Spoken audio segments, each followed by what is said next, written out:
Hello बच्चों, आइए प्रश्न को पढ़ते हैं। सदिश बड़े कोष्टक में 2 i cap 3 j cap -5 k cap का मान है। विकल्प दिया गया है -30, -25, 0 या फिर 11। प्रश्न को हल करेंगे उसके पहले मुख्य अवधारणा लिखेंगे। तो यहाँ लिखते हैं मुख्य अवधारणा। मुख्य अवधारणा मुख्य अवधारणा में हम प्रश्न को किस प्रकार हल किया जाएगा उस पर विचार करेंगे और उससे संबंधित सूत्रों को भी लिखेंगे। यहाँ पर हम जो बात कहने वाले हैं वह देखिए, यदि बड़े कोष्टक में लिखा जाता है ए सदिश, बी सदिश, सी सदिश, तो इसे कहते हैं तीन सदिशों का अदिश त्रिक गुणन। और इसको आप ऐसा भी लिख सकते हो, ए डॉट बी क्रॉस सी के बराबर। अगली बात ये भी याद रखें आप कि आई डॉट आई हमें पता है जे डॉट जे बराबर होता है के डॉट के। और ये सभी किसके बराबर होते हैं? एक के बराबर होते हैं। उसके बाद अगर क्रॉस की बात करें तो आई कैप डॉट जे कैप, ये किसके बराबर होगा? के कैप के बराबर होगा। उसके बाद जे कैप क्रॉस के कैप, यदि आई और जे है उसके बाद जे और के है तो ये किसके बराबर हो जाएगा? आई कैप के, जे क्रॉस के। और यदि अगला मान लिखते हैं हम के क्रॉस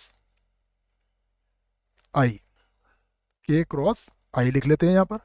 तो के कैप क्रॉस आई कैप ये किसके बराबर हो जाएगा? जे कैप के बराबर हो जाएगा। तो ये चक्री क्रम में होते हैं, आई जे के आई और के आई जे। यदि इसका चक्री क्रम आप अव्यवस्थित करोगे या उसका विपरीत लाओगे तो फिर इसका चिन्ह बदल जाएगा। केवल ये बात आप इस प्रश्न के लिए याद रखिएगा। अब हमें जो मान ज्ञात करना है उसे लिख लेते हैं। हमें मान ज्ञात करना है, यहाँ से लिखते हैं। हमें दिया गया है 2 i कैप, उसके बाद है 3 j कैप -5 k कैप, ये लिखा गया है। तो हम क्या लिखेंगे इसको? हम इसे लिख सकते हैं सबसे पहले 2 i कैप, ये लिख लिया हमने 2 i कैप। फिर डॉट लगाएंगे और उसके बाद लिखेंगे 3 j कैप और क्रॉस ये हो जाएगा -5 और यहाँ आ जाएगा के कैप। ये लिख दिया हमने इसको। फिर से यहाँ पर लिखते हैं तो ये होगा, देखिए ये सभी अचर हैं तो अचर को तो आप चाहो तो बाहर ले सकते हो। 5 का 3 से गुणा करोगे तो ये -15, -15 को 2 से गुणा करोगे तो ये हो जाएगा -30। उसके बाद होगा आई कैप, यहाँ पर हो जाएगा डॉट। और अब देखिए जे क्रॉस के, जैसा भी आपको बताया, जे क्रॉस के किसके बराबर होता है? आई के बराबर होता है। तो ये हमारा आई के बराबर हो जाएगा। और आई डॉट आई का मान कितना होता है? 1।